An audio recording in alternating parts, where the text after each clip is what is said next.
Всем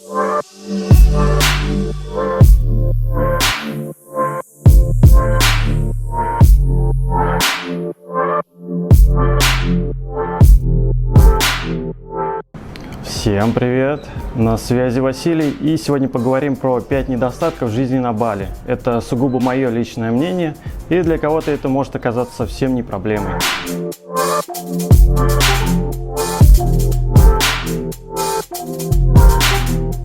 Проблема номер 1 – это криминал. Индонезия – страна с высоким уровнем преступности, и в разных регионах страны уровень, конечно, будет разный. На Бали весьма безопасно, если сравнивать с другими регионами страны. Однако, если сравнивать с другими странами, то здесь весьма опасно. В чем же заключается опасность? Ну, во-первых, это развитое воровство. У вас могут украсть вещи где угодно, вытащить из карманов на улице, залезть к вам в дом среди бела дня через окно и украсть все вещи. Либо прийти под видом санинспекции, и все это помножено на бездействие полиции и охраны. На Бали очень много скиммеров. Это такие люди, которые устанавливают специальные устройства на банкоматы снаружи или внутри, для того, чтобы считать данные вашей карты. И они еще подсматривают за пин-кодом с помощью веб-камеры, либо специальной накладки на клавиатуру. И потом по этим данным они создают полный дубликат вашей карты и идут в любой банкомат и снимают ваши деньги.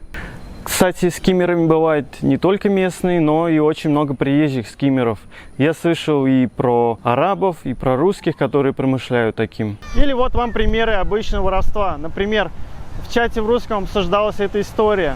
Пришли русские ребята, заселились в отель пятизвездочный и решили пойти покушать. Они пришли в ресторан, который находится при их отеле. И пока они разговаривали, заказывали еду, у одной девушки исчез телефон. Но они сразу поняли, что это официант, когда приносил полотенце, видимо, накрыл сотовый телефон полотенцем, положил на тележку и утащил. Они обратились к охраннику и попросили: ну, давайте проверим тележку, там, возможно, телефон. Однако охранник не дал им проверить тележку и всячески выгораживал официантов. Ну, то есть такой пример, когда охранники тупо крышуют воров. И это здесь повсеместно. Кроме незаметного воровства, здесь бывает еще ограбление. Ну, допустим, вы едете на мотобайке по дороге, и у вас закреплен сотовый телефон на держателе. То какие-нибудь бравые ребята обгоняют вас и вырывают телефон вместе с держателем. И улетают в закат. Либо бывает то же самое, но когда, например, едет одинокая девушка, то ее догоняют, срывают сумку и сталкивают ее с байка. Это я, конечно, рассказал про лайтовое ограбление. Бывает и пожестче. Например, вы гуляете по улице туристической, к вам сзади подходит 2 или 3 человек, хватают вас под руки и приставляют нож к боку. И забирают все ваши вещи. Вообще, на улице Легиан, допустим, в Кути, это обычное дело. То есть за каждый вечер человек 10, наверное, лишаются своих вещей. То есть там уже поставлено это прямо на поток. Бывает и более жесткие. Например, вас могут ударить или сбить и забрать все вещи. Один мой знакомый из Японии, он пошел погулять вечером, хотя мы его предупреждали, что не стоит идти гулять по Легиану ночью и с вещами. И его просто ударили в челюсть и забрали все вещи. Он кое-как приполз в хостел, и следующий день он провалялся в койке, потому что у него было сотрясение мозга.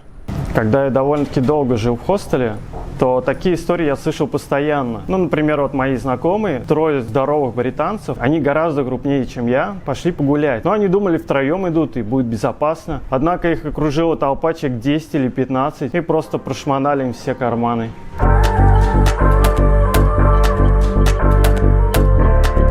Недостаток номер 2 – это перегретый туристический рынок. Дело в том, что здесь слишком много людей, занятых в турбизнесе. И от этого слишком высокая конкуренция. И они готовы прям сражаться за каждого туриста, за каждого клиента. Просто по улице тебе пытаются впарить проституток, мопед, наркотики, какие-то солнцезащитные очки за 3 копейки. И это очень сильно достает тебя. То есть практически невозможно нормально сходить по местным улицам. Тебя из каждой подворотни будут окликивать, что-то тебе предлагать.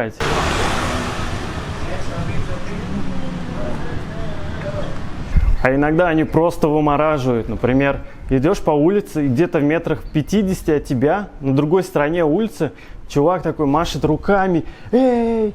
Эй!» И вроде ты такой думаешь, что-то случилось, может, со мной что-то не так, или что-то произошло, ты оборачиваешься к нему: ну что тебе надо, типа? И он тебе такой: байк, байк, байк, байк.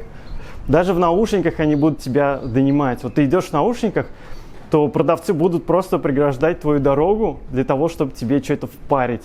Или ты приходишь на пляж, садишься, и тут же к тебе подбегают продавцы каких-то беспонтовых браслетиков, начинают тебе рассказывать про их тяжелую жизнь и просто не уходят. Вот они стоят, что-то с тобой болтают. Вот пока ты не купишь что-то, пока ты не дашь им денег, они не уходят. То есть до такого доходит. То есть ты хочешь просто прийти на пляж, спокойно посидеть, но нет, тебе не дадут этого. Тут нет такой роскоши, чтобы остаться одному.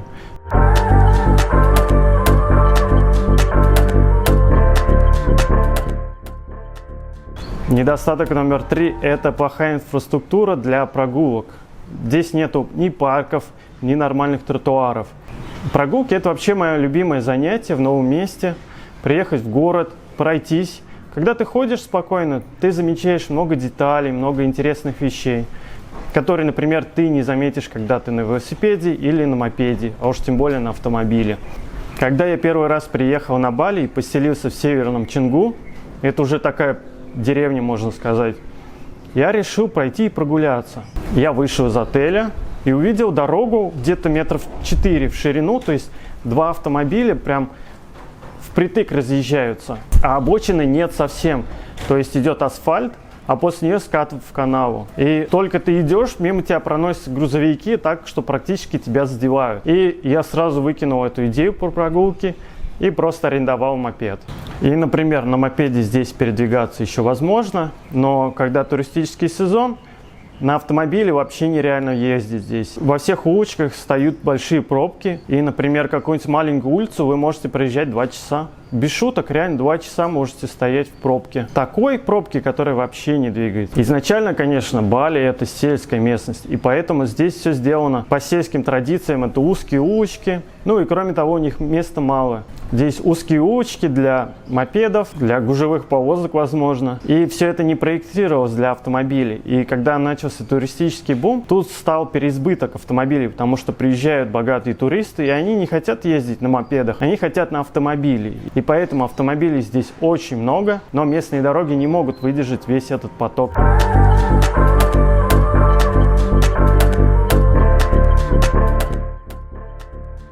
Недостаток номер 4 – это загрязнение. Эта проблема вытекает из предыдущей. Из-за узких дорог здесь возникают пробки. Кроме того, поток здесь очень плотный. Даже мопеды здесь частенько стоят в пробках.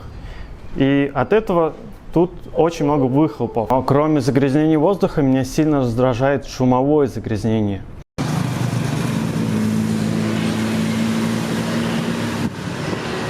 Многие индонезийцы, даже взрослые, весьма инфантильны. И они на свои 150-ки, на скутеры, ставят глушители какие-то дырявые, либо даже глушители, которые усиливают звук. И с таким ревом они носятся по округе довольные, просто тебя отвлекая.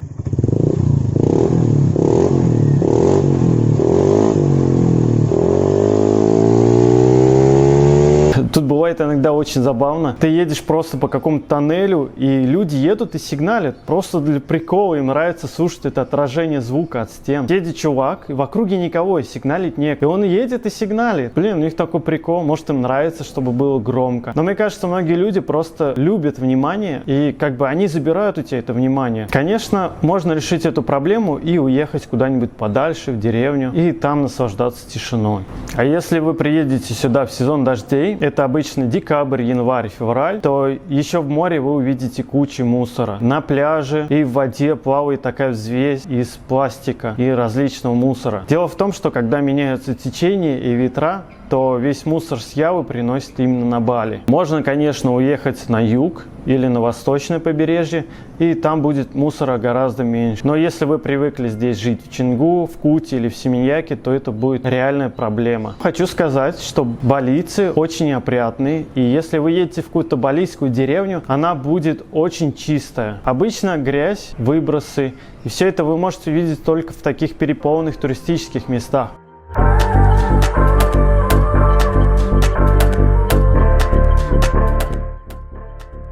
Недостаток номер 5 – это постоянные обманы. Это, конечно, весьма субъективная проблема, но я заметил, что здесь меня часто пытаются обмануть, перехитрить, дать мне завышенную цену. Например, у местных есть такая традиция, называется это bully price, цена для туристов. Они берут такой налог того, что ты турист. Я, конечно, понимаю, откуда это возникло. И это очень странно, потому что, например, здесь я покупаю многие вещи, продукты гораздо дороже, чем в России. Курицу, овощи, все это будет дороже.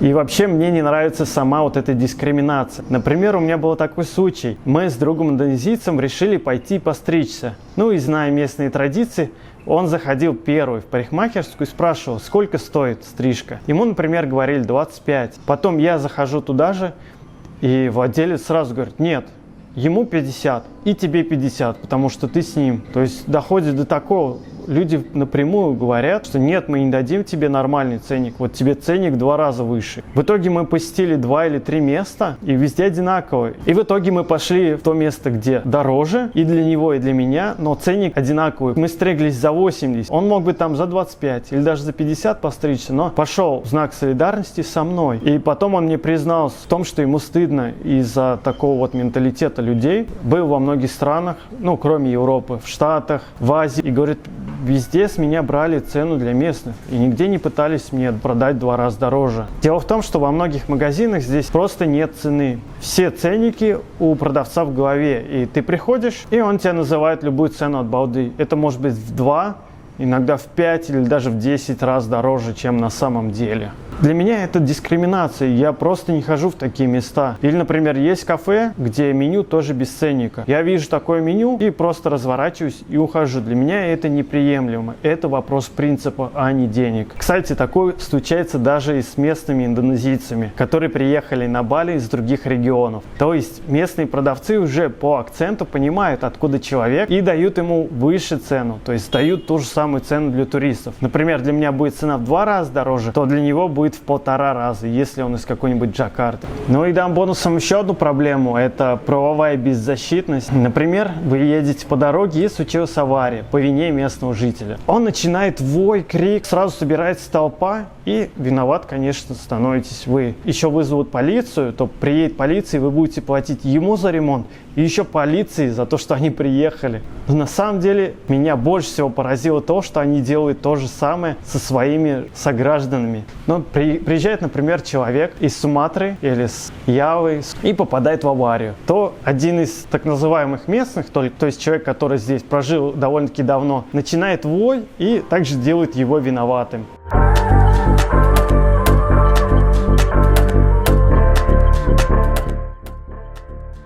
А вывод я сделаю такой. Если бы законы здесь работали для всех одинаково, не было бы коррупции и криминала, то многие бы русские не смогли бы позволить себе жить здесь.